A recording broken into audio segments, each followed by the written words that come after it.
We are ready to go. We'll begin with this.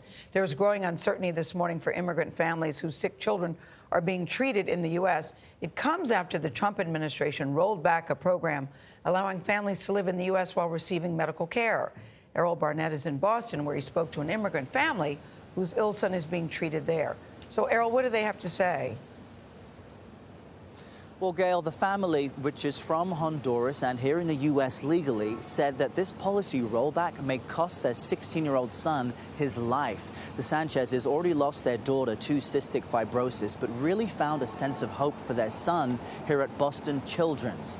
Now, though, that sense of hope is turning into dread.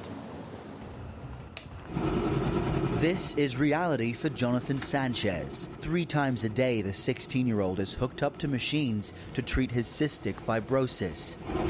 Now, his life-saving treatment and care may be coming to an end. How do you feel when you don't get the treatment? I start to cough a lot, throwing up, hard time to breathing, and I get chest pain. Jonathan's family says they came to the U.S. from Honduras in 2016 on tourist visas for his treatment. They recently applied to stay under the Medical Deferred Action program. But earlier this month, the policy was quietly rolled back, effectively ending all pending or future requests and program renewals. In this moment, I don't know what will happen in the future. Last week, parents in Boston, including Jonathan, say they received this notice from U.S. Citizenship and Immigration Services ordering them to leave the country within 33 days or face deportation. In my perspective, it's making legal homicide. Why do you say that? Because in Central America, there's no treatment, no medicines, no doctors, no specialists, nothing. Gary Sanchez is Jonathan's father. All his life I tried to be a good father, but I feel a bad father in this moment because I can't do anything.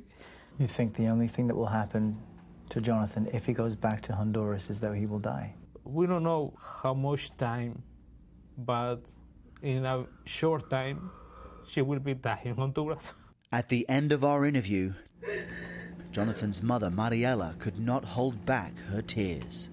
Megan Parker Johnson is the family's immigration attorney. How many families do you think this impacts? We think it's probably in the hundreds across the nation. For Jonathan and his family, all they can ask for now is help.